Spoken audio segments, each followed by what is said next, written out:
नमो नमो अरिहन्ताणं नमो सिद्धाणं नमो आयर्याणं नमो वज्रायाणं नमो लोय सवसाहुणं तज्जयति परं ज्योतिः समं समस्तैरनंत पर्यायै दर्पणतलेव सकला प्रतिफलति पदार्थमालिका यत्र।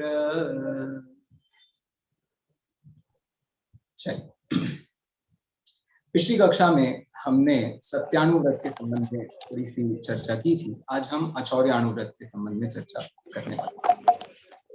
देखिए, जो अंतिम दो श्लोक हमने पढ़े थे, 100 नंबर का और 101 नंबर का, ये दोनों श्लोकों का भाव यदि आपको ठीक से ख्याल में नहीं आया तो हमारा ये सत्यानुव्रत के संबंध में जितनी भी हमने चर्चा करी वो अधूरी रह जाएगी। इसलिए मैं सिर्फ उसके शब्दों से आपको अवगत एक बार पुनः कराना चाहता हूं, ताकि हम इस भाव को समझ लें कि सत्यानुव्रत का दायरा कितना है। ठीक है। 100वें नंबर के श्लोक में आचार्य अमृतचंद्र कहते हैं, हेतौ प्रमत्त योगे निर्दिष्टे सकल वितथ वचनाना। मतलब जितना भी छूट वचन है वो सब कुछ प्रमाद का योग होने से ऐसा हेतु दिया गया है कि हमें ये सारा का सारा झूठ नहीं बोलना चाहिए। ठीक है। अब यदि हमें सारा झूठ नहीं बोलना चाहिए तो फिर हेय अनुष्ठानादेह अनुवदनम भवति ना सत्यम। अर्थात ये जो हमने प्रमाद का योग हेतु बनाया है वो हेतु सर्वत्र यदि हम ऐसा ही प्रयोग करेंगे तो इसमें क्या तकलीफ आएगी? इसमें ये तकलीफ आएगी कि हेय और उपादेय का जो वचन हमने तय किया था उसमें सब कुछ झूठ कहलाएगा। ठीक है। इसका मतलब ये हुआ कि सब कुछ झूठ नहीं है। आपके मुंह से जो भी निकला है वो सब झूठ है, ये जरूरी नहीं है। चतुर्थ गुण स्थानवर्ती जीव के मुंह से सब कुछ झूठ निकले, जो भी मुंह से निकल रहा है वो झूठ है क्या? पंचम गुण स्थानवर्ती के मुंह से जो भी निकला है वो झूठ है क्या? ऐसे ही जो मुनिराज हैं उनके मुख से यदि कुछ निकला है तो वो झूठ होगा क्या? तो वो कह रहे हैं हेयानुष्ठानादेह अनुवदनम भवति न असत्यम, अर्थात वो झूठ नहीं है।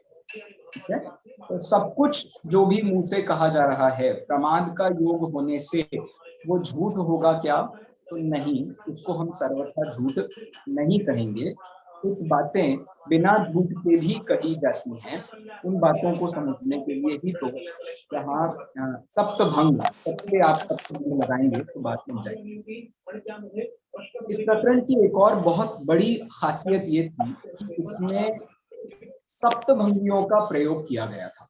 सप्तभंगियों का प्रयोग करते हुए जो 4 प्रकार के झूठ बताए हैं उनमें पहला सत को असत कहना, असत को सत कहना, सत असत दोनों को ही नहीं समझ करके कहना, और तीसरा जो अवक्तव्य नाम का समझ लीजिए झूठ है, उसमें क्या होता है तो उसमें गर्हित वचन, अप्रिय वचन, और साथ में जो तीसरा भेद बताया गया था, दूसरा भेद बताया गया था, वो क्या था?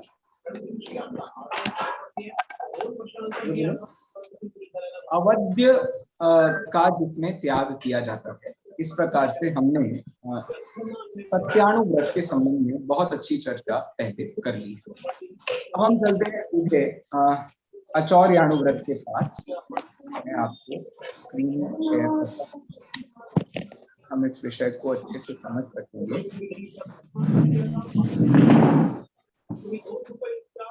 आज का विषय क्या है? चोरी हमें नहीं करनी चाहिए। तो चोरी कैसी होती है, किस कारण से उसको हम चोरी कहते हैं, ये सब बातें हमें आज देखनी है।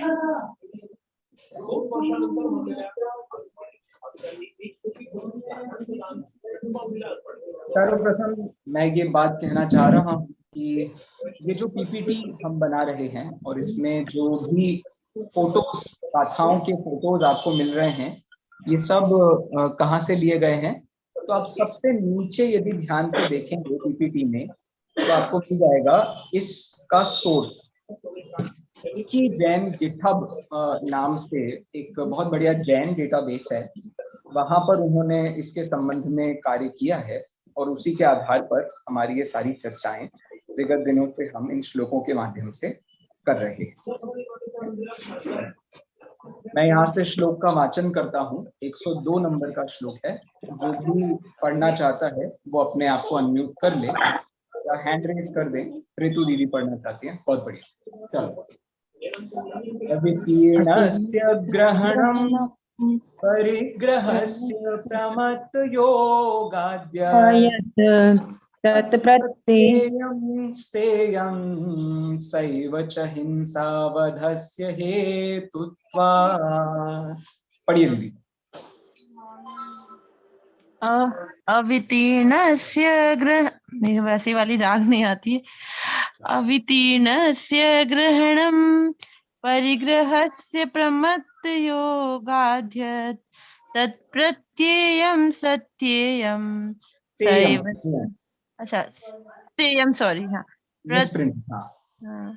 स्तेयं सैव च हिंसावधस्य हेतुत्वात्।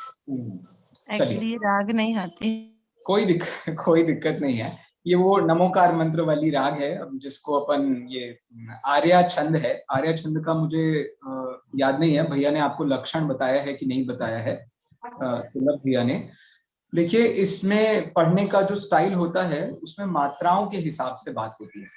कोई भी एक श्लोक होता है, उसमें 4 पाद होते हैं। पहले पाद में 12 मात्राएं, दूसरे पाद में 15 मात्राएं, 18 मात्राएं, सॉरी, तीसरे पाद में 12 मात्राएं, और फिर जो लास्ट चौथा भाग होता है उसमें 15 मात्राएं होती है। मात्राओं को गिनना भी आसान होता है। आपको यदि स्वर पता है तो आप मात्राओं को आसानी से गिन सकते हैं। ह्रस्व स्वर की 1 मात्रा होती है और दीर्घ स्वर की 2 मात्रा होती है। बाकी आप यदि गाना वाना और जानते हो तो फिर 3 मात्राओं वाली भी परिस्थितियां होती हैं। फिलहाल अपने काम की नहीं है, ठीक है। हम चलते हैं अब विषय के पास। 102 नंबर का ये जो श्लोक है, इसमें क्या कहना चाह रहे हैं, देखिए। अवितीर्णस्य ग्रहणं परिग्रहस्य प्रमत्त योगात् यत्। यत् जो प्रमत्त योगात्, प्रमत्त का योग होने से, परिग्रहस्य ग्रहणम, परिग्रह का जो ग्रहण होता है। कौन से परिग्रह का ग्रहण? जो हमने खरीदा है वो, या अवितीर्णस्य अर्थात जो हमें नहीं दिया गया है।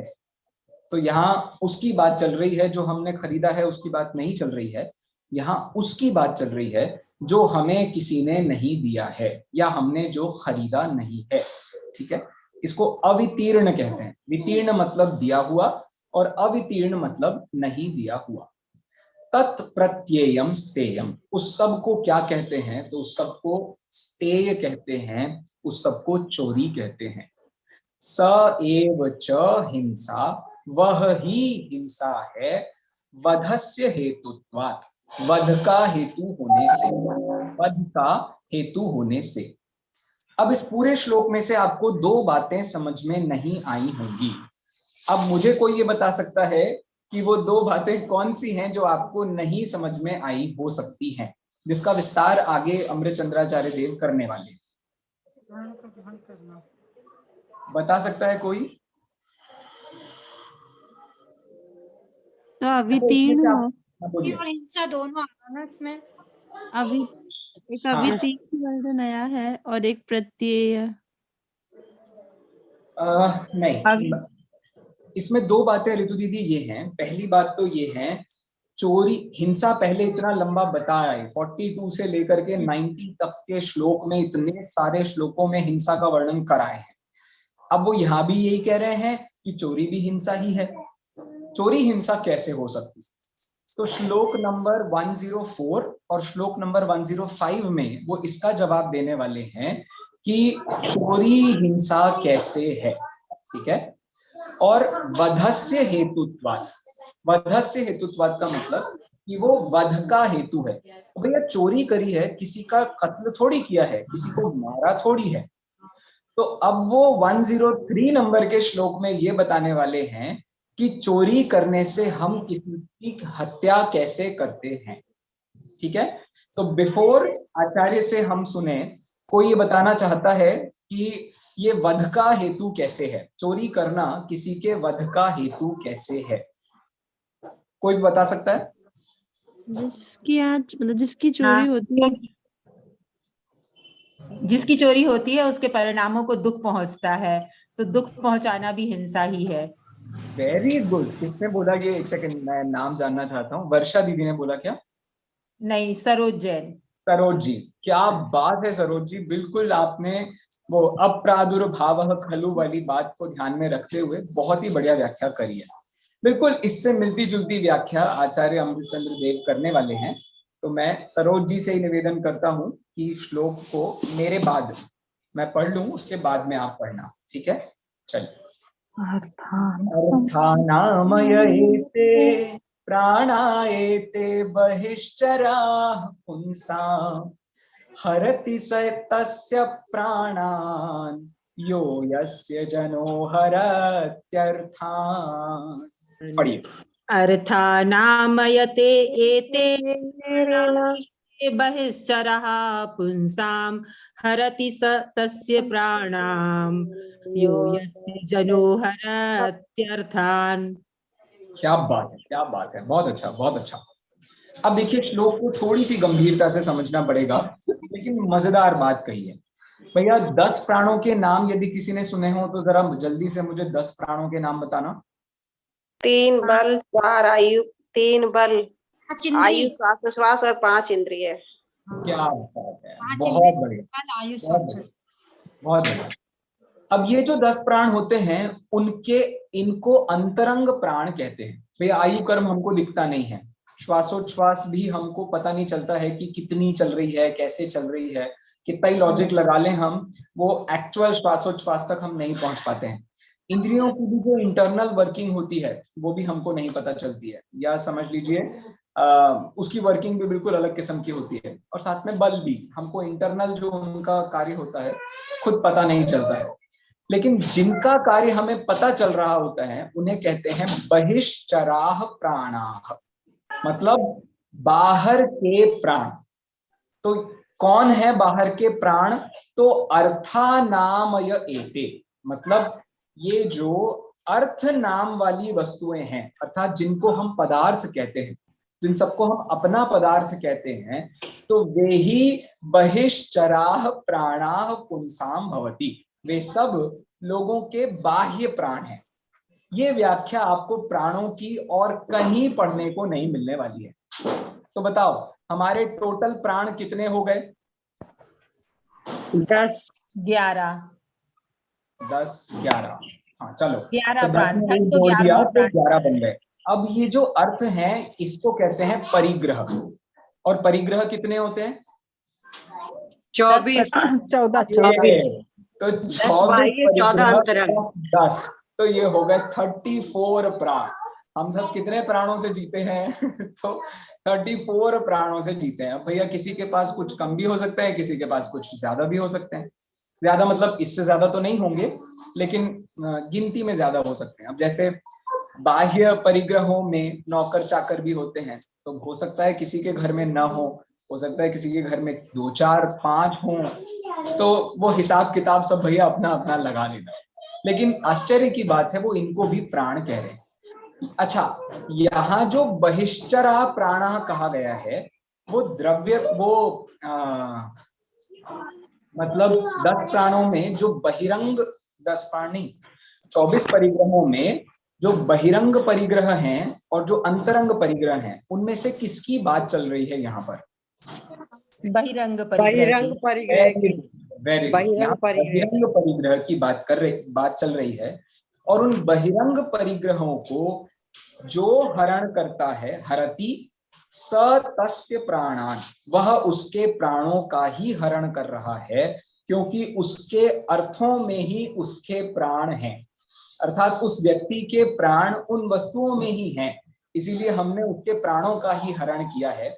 और बिल्कुल इसी बात से हमें याद आता है, किसी को मारना, सताना, उसका दिल दुखाना। तो आपने उसका सामान छीन लिया, तो आपने यदि उसका शरीर छीन लिया, आपने उसकी आयु छीन ली, श्वासोच्छ्वास छीन लिया, कुछ भी छीन लिया, जो 8 प्रकार के निमित्त बताए जाते हैं मृत्यु के, अगर उनमें से कोई भी हमारे प्रसंग में आ गया तो उस व्यक्ति की मृत्यु हो गई। मारना। फिर सताना, आपने उसकी कोई चीज छीन ली, आप लेकर के भाग गए, तो वो बेचारा कितना परेशान होगा, उस चीज की कमी से उसको कितनी प्रॉब्लम्स हो सकती हैं। तो इस तरीके से अपनी वो हिंसा की परिभाषा भी यहाँ सेट हो रही है। ठीक है, तो कहने का मतलब इतना हुआ कि लोगों के प्राण उनकी वस्तुओं में होते हैं, और यदि आपने उनकी वस्तुओं को छीन लिया तो आपने उनके प्राणों को छीन लिया। इस प्रकार से 103 नंबर का श्लोक आचार्य देव ने लिखा है। देखना कितनी बढ़िया शैली में वो बात करते हैं, बड़ा आश्चर्य होता है, इतना सुगम बना दिया उन्होंने इन सारे विषयों।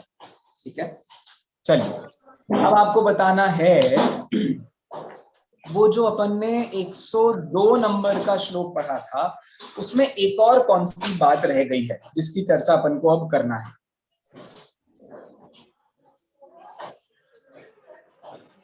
दो बातें थी। हाँ हाँ बोलिए।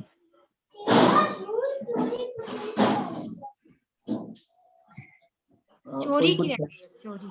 यस, चोरी को हिंसा कैसे कह सकते हैं, ये वाला पॉइंट अब आचार्य देव उठा रहे हैं, और इसको 104 और 105 में वो समझाने वाले हैं। ठीक है, किसने अभी उत्तर दिया था? अभिलाषा जैन। अभिलाषा, ठीक है। अभिलाषा दीदी, आपको मेरे बाद में पढ़ना है श्लोक, मैं पहले पढ़ता हूँ। ठीक है, ध्यान से सुनिएगा। हिंसायाः स्तेयस्य न हिंसायाः स्तेयस्य च न व्याप्तिः सुघटमेव वा यस्मात् ग्रहणे प्रमत्त योगो द्रव्यस्य स्वीकृतस्य तस्यान्यैः। पढ़िए।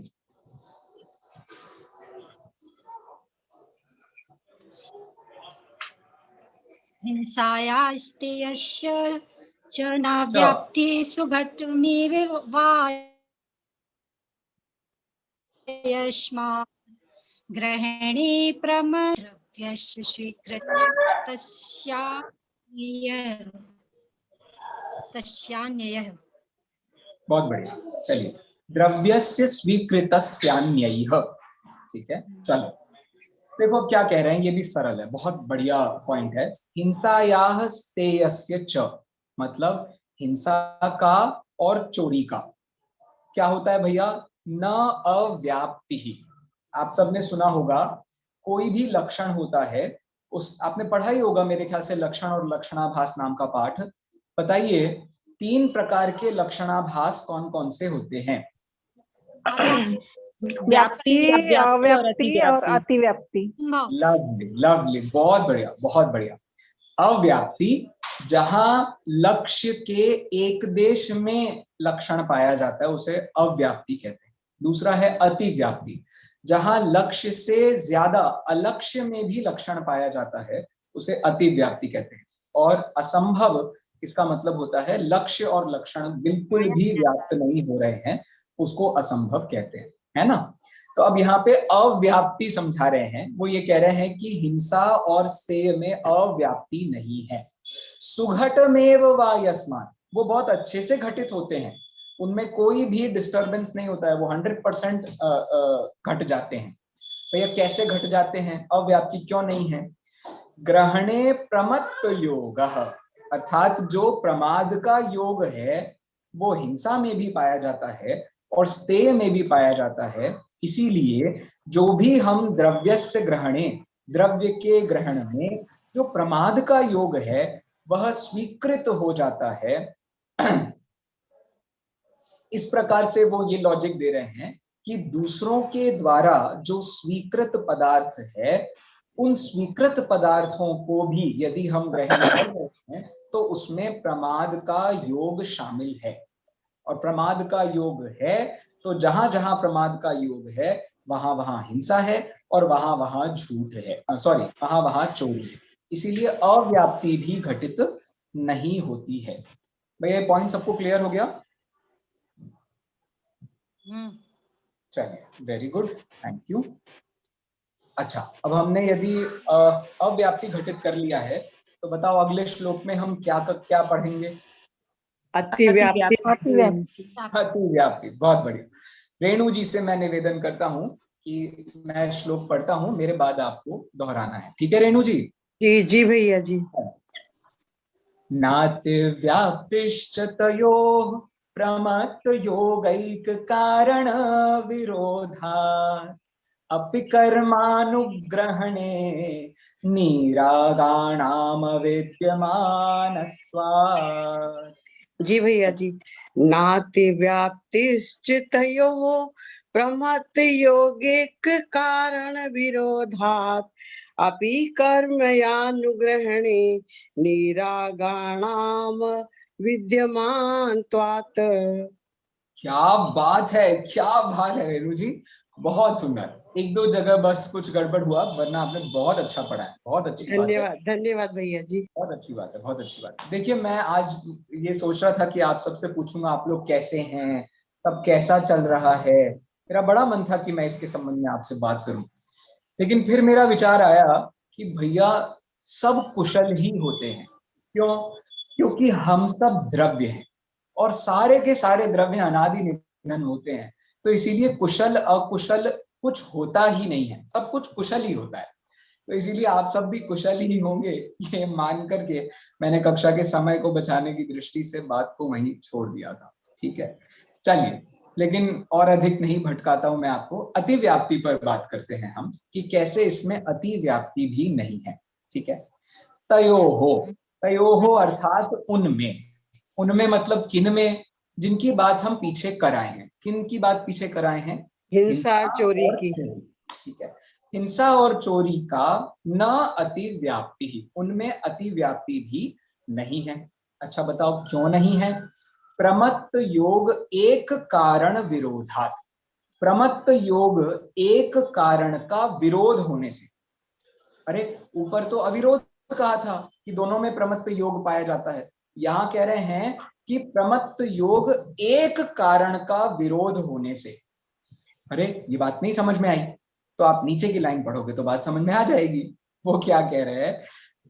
कर्मानुग्रहणे अपि, कर्म का अनुग्रहण होने पर नीरागाणाम अविद्यमानत्वात्, जो वीतराग पुरुष हैं उनमें प्रमाद के योग का एक कारण नहीं है, और प्रमाद के योग का एक कारण अविद्यमानत्वात् न होने से हिंसा और चोरी में अतिव्याप्ति भी नहीं है। यदि ऐसा होता कि जो लोग हिंसा नहीं कर रहे हैं वो चोरी करते और जो लोग चोरी नहीं कर रहे हैं वो हिंसा करते तो अतिव्याप्ति दोष बनता। लेकिन यहाँ आचार्य देव इस बात को हाईलाइट कर रहे हैं कि जितने भी लोगों को राग नहीं है उन सब में ये प्रमाद के योग का एक कारण जो हमने पांचों पापों में घटाया है वो उनमें नहीं पाया जाता, और उनमें नहीं पाया जाता तो फिर हिंसा भी उनको नहीं होगी और चोरी भी उनको नहीं होगी। तो जहां जहां प्रमाद का योग है वहीं वहीं हिंसा और चोरी दोनों पाई जाएंगी। इस बात की पुष्टि हो गई। भैया ये बात सबको समझ में आ गई? जी। कोई भी एक जना हाँ बोल दे तो चलेगा। नहीं भैया, इसे फिर से एक बार और। अच्छा ठीक है। हिंसा और चोरी तयो हो, ठीक है, उनमें न अतिव्याप्ति, उनमें अतिव्याप्ति भी नहीं है। क्यों नहीं है? क्योंकि प्रमाद के योग का एक कारण विरोध होने से, मतलब प्रमाद का योग जिनको है ही नहीं, जिनको प्रमाद का योग नहीं है वो कैसे हैं? वो है नीरागाणाम। नीरागाणाम अर्थात जिन्होंने राग का अभाव कर दिया है। ऐसे वीतरागी जितने पुरुष हैं उन सब में बताओ प्रमाद का योग होता है क्या? नहीं होता है। अविद्यमानत्वात् नहीं होता है। अब नहीं होने के कारण उनको न हिंसा है न चोरी है, इसीलिए अतिव्याप्ति भी नहीं है। कर्मानुग्रहणे अपि, ये जो बात कही गई है इसका मतलब ये होता है कि जो कर्म है उनका ग्रहण करने में अविद्यमानत्वात् अर्थात अनुपस्थित होने से, तो जो निश्चय से चोरी है, जो निश्चय से हिंसा है वो तो सेम है। अब कर्म का चूंकि उनको कोई ग्रहण नहीं हो रहा है, वीतरागी पुरुष है ना, इसीलिए उनको मोहराग द्वेष आदि का कुछ भी कर्म का ग्रहण नहीं हो रहा है, इसीलिए न तो उनकी हिंसा हुई न उनकी चोरी हुई, इसीलिए उसमें अतिव्याप्ति भी नहीं है। आ गया सबको पॉइंट ख्याल में अब? जी भैया जी। चलो तो अब अंतिम श्लोक जो है हमारा उसको देख लेते हैं। बड़ा मार्मिक श्लोक है, आपको मजेदार श्लोक है। एक बार आपसे पूछ लेता हूं, बताओ छैढाला में अचौर्याणु व्रत को बताने के लिए क्या पंक्तियां बताई गई हैं? जिनके नले से मृषाण जल मृणहु बिना योग है। अरे किसने बोला, किसने बोला, किसने बोला? भैया मैंने, सरोज। सरोज जी, अरे कहाँ है सरोज जी, आपके चरण, वाह बहुत बढ़िया, बिल्कुल सही, बिल्कुल सही। वहां पर मिट्टी और पानी दोनों की बात की गई है, यहाँ पर सिर्फ पानी की बात कर रहे हैं। हो सकता है भैया उस जमाने में मिट्टी पर भी कोई टैक्स वैक्स होगा या कुछ परिस्थिति हो सकती है, वो तो अब शोध खोज का विषय है कि आचार्य देव ने यहाँ सिर्फ पानी का ही उल्लेख क्यों किया है। चलो तो देखेंगे अपन उसके संबंध में आगे, उसका क्या रीजन बन सकता है वो बाद में देखते हैं। लेकिन इस श्लोक को पढ़ने के लिए मैं चाहता हूं कि कोई हैंड रेज करे जिससे मैं ये श्लोक सुनूं। कुसुम जी पढ़ना चाहती हैं, चलो कुसुम जी अपने आप को अनम्यूट कर लीजिए, मेरा श्लोक पढ़ने के बाद आप पढ़िएगा। असमर्था ये कर्तुम निपान तोयादिहरण विनिवृत्तिम तैरपि समस्तमपरं नित्यमदत्तं परित्याज्यम्। पढ़िए। असमर्थाये कर्तुं निपानहरण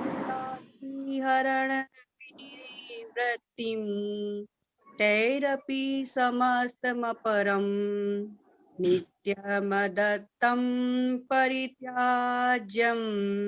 बहुत बढ़िया, बहुत बढ़िया, आपने भी बहुत अच्छा पढ़ा है। बिल्कुल थोड़ा सा हम ध्यान से पढ़ें, भैया ये जिनवाणी अपनी है, यदि हम इसे याद करने के बाद इसके शब्दों को ध्यान न रखें, उसके भावों का ख्याल न करें, तो हमसे बहुत गलतियां हो सकती हैं, और वो गलतियां किसी और की नहीं है, वो प्रमाद का योग ही है। तो अब यदि आप जिनवाणी को पढ़ते हुए बहुत गंभीरता से उसके शब्दों का पाठ नहीं कर रहे हैं, तो हम हिंसा, झूठ, चोरी, कुशील इनमें से कुछ ना कुछ कर ही रहे हैं। इसीलिए थोड़ा सा हमको बिल्कुल ध्यान रखना चाहिए जब भी हम पढ़ें। सुबह सुबह पूजा करने जाते हैं हम, पूजा याद हो गई है सब लोगों को सारी पूजाएं, उसके बाद भी हम आदत बना लेते हैं कि भाई आप याद हो गई तो जैसे तैसे पढ़ लो। अरे पढ़ना ही है तो उस पर विचार कर लो, थोड़ा सा उसके संबंध में चिंता कर लो तो आसान रहेगा। माया जी भी मेरे ख्याल से पढ़ना चाहती हैं, बोलिए माया जी पढ़िए। असमर्थाये कर्तुं निपानतो यादिहरण विनिवृत्तिं तैरपि समस्तमपरं नित्यमदत्तं परित्याज्यम्। बहुत बढ़िया, बहुत बढ़िया। चलिए अब इसका जरा अर्थ थोड़ा देखते हैं। देखिए, निपान तोयादि हरण विनिवृत्तिम, अर्थात ये मतलब ये सभी जो ऊपर बात की जा रही है उन सभी के बारे में ही बात कर रहे हैं। वो कह रहे हैं निपान शब्द का मतलब होता है पीना, पूरा पी लेना, उसको निपान कहते हैं। तोय का मतलब होता है पानी, और आदि शब्द से फिर आप जिसको चाहो, आप मिट्टी को लगाना चाहो मिट्टी को लगा लो, या और भी जो भी गवर्नमेंट ने आपको फ्री में चीजें दी होंगी उन सबको आप आदि में लगा सकते हो। निपान तोयादि हरण अर्थात जो, अरे यार क्लास लेने की आवाज नहीं करो। कौन है? आओ आओ, कोई बात नहीं है, कोई बात नहीं है। जो पानी का पीना होता है, वो पानी का पीना, उसको हरण विनिवृत्तिम, उसको जो ग्रहण करना है उसका हमने त्याग किया, ठीक है। उस त्याग को असमर्था कर्तुम असमर्था, उस त्याग को करने में जो असमर्थ हैं, तैह अपि, उनके द्वारा भी, समस्तम अपरम, सभी बाकी के जो भी वस्तुएं हैं उनका, नित्यम अदत्तम, बिना दिए हुए, हमेशा, परित्याज्यम, हमेशा हमें त्याग करना चाहिए। तो इसका यदि सारांश बताना हो तो इतनी सी बात है कि भैया जो चीजें आपको आसानी से मिल रही हैं उन सब चीजों का यदि आप त्याग नहीं कर सकते हो, पानी हो गई, मिट्टी हो गई, आजकल क्या और चीज इसमें ऐड हो सकता है, आदि में और क्या क्या ऐड हो सकता है? आदि में मिट्टी हम ले सकते हैं क्या आजकल बिना किसी की परमिशन लिए? नहीं, मेरे ख्याल से मिट्टी तो नहीं ले सकते। इनकी तो ले सकते हैं ना, हाँ की पर्वतों के नीचे जो होती है, खेतों में जो होती है, मान लो रेगिस्तान में जैसे होती है तोरे वगैरह पे। हाँ, ऐसा कह सकते हैं कि जो नेशनल प्रॉपर्टी क्लेम नहीं की गई है या जिसके लिए कोई चार्ज नहीं लगा है कि भैया इसमें पैसे दे करके ही आप अंदर जा सकते हैं, जो नेशनल सेंचुरीज होती हैं या कुछ होता है, उनको यदि छोड़ दें तो उसके अलावा जो भी कॉमन जगह है वहां से आप ले सकते हैं, उसमें कोई दिक्कत नहीं है। लेकिन अब जैसे आप किसी की प्रॉपर्टी ले लें तो ये अलाउड नहीं है, आपकी कब्जा कर लें वो अलाउड नहीं है। यहाँ तो थोड़ी सी मिट्टी लेने की बात हो रही है जिसका आपको किसी विशेष कार्य के लिए प्रयोग करना हो, उसकी बात चल रही है। पानी के लिए भी वही सेम सिचुएशन है, यदि डैम्स हैं, यदि कुछ है ऐसा, तो वहां का पानी तो आपके अप्रोच से बाहर है।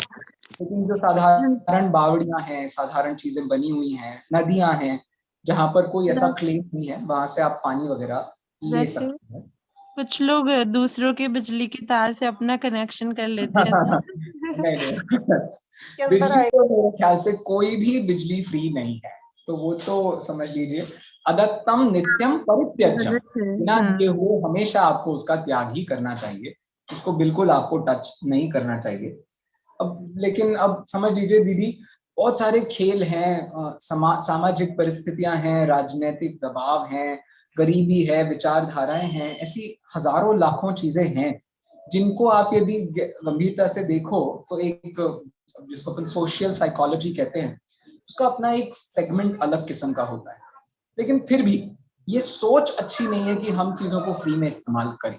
भले ही मजबूरी होना एक अलग स्टेटस है, एक अलग सिचुएशन है, बट हमें ये नहीं विचार बनाना चाहिए कि whatever we are doing is right, उसको सही विचार करते हुए कार्य नहीं करना चाहिए। तो let's not go into too much detail, क्योंकि आप लोग सब उसको ऑलरेडी समझते ही हैं। सामाजिक स्तर पर, राजनीतिक स्तर पर आप सबने उस पर बहुत बहुत विचार किया ही है, दिन भर आपको कई घंटे मिलते हैं उस पर विचार करने के लिए, तो मैं वहां नहीं ले जा रहा हूँ। लेकिन सिर्फ इतना ही यहाँ आचार्य देव कह रहे हैं, जैसे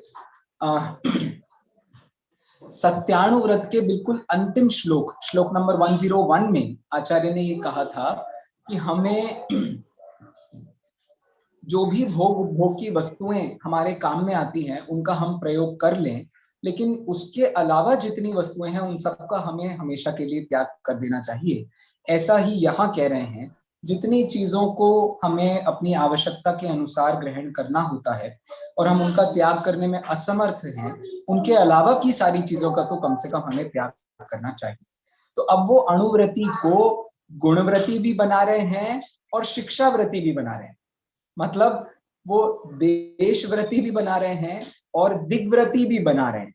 तो आप विचार करो कि अणुव्रत बिना दिग्व्रत, देशव्रत, अनर्थ दंड व्रत, अब जिनको अपन गुणव्रत कहते हैं, और जो शिक्षा व्रत होते हैं, जैसे शिक्षा व्रत कौन कौन से होते हैं? सामायिक, प्रोस्थोपवास, भोगोपभोग, परिमाण व्रत और अतिथि संविभाग व्रत। बहुत बढ़िया। तो हम इसका भी हमें सैंपल दिलाया जा रहा है, अर्थात इन सबके संबंध में हम सबको महाव्रती बनाया जा रहा है। रत्नकरण श्रावकाचार्य में आचार्य कहते हैं, भैया जितने जितने एरिया की सीमा आपने बना ली है उसके बाहर तो आप महाव्रती हो, और उसके अंदर की चीजों में भी आप लिमिटेशंस बांधते रहो तो ऑटोमेटिकली आप उस एरिया में भी अणुव्रती बन जाते हो। तो इस दृष्टि से वो बहुत ज्यादा एक्सट्रैपोलेशन किया गया है।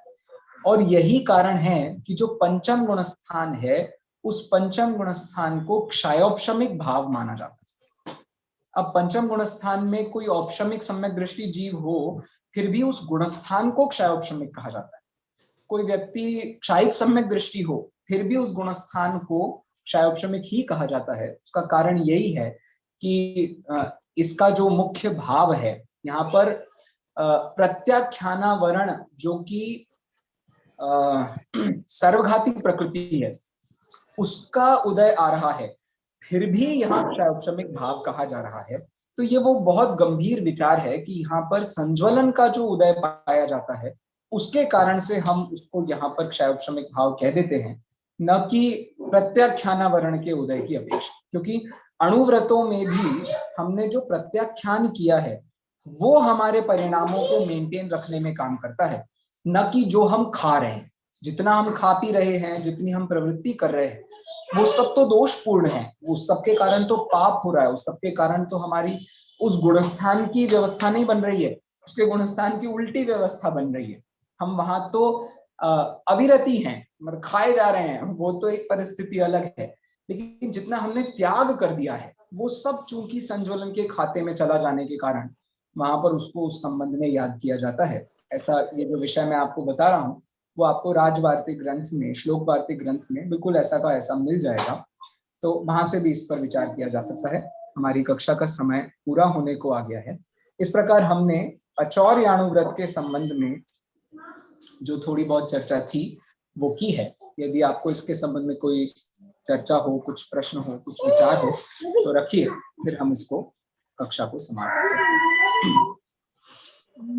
मुझे ना ये अव्याप्ति और अतिव्याप्ति जो है वो एक बार और फिर से समझना है, क्योंकि हाँ ठीक है। अव्याप्ति में दीदी ये कह रहे हैं वो कि हमने क्या बनाया, हिंसा ही चोरी है। इसके साथ हमने एक और पैरामीटर ऐड किया, वो है प्रमत्त योग। ठीक है, जहां जहां प्रमत्त का योग होगा वहां वहां हिंसा होगी और वही हिंसा चोरी है।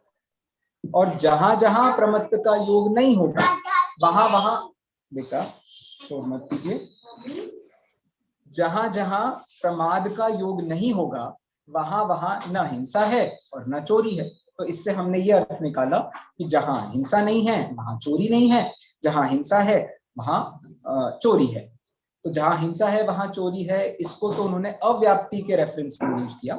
और जहां हिंसा नहीं है वहां चोरी नहीं है, इसको अतिव्याप्ति से बचाने के लिए यूज किया है। अभी जैसे वो हाँ, जैसे ए का रिलेशन बी एंड ए मतलब रिलेटेड टू सी, तो बी एंड सी रिलेटेड। ठीक है, yes, A and C are related. Very good. चलो, किसी को और कुछ कहना है? नहीं, समापन करते हैं।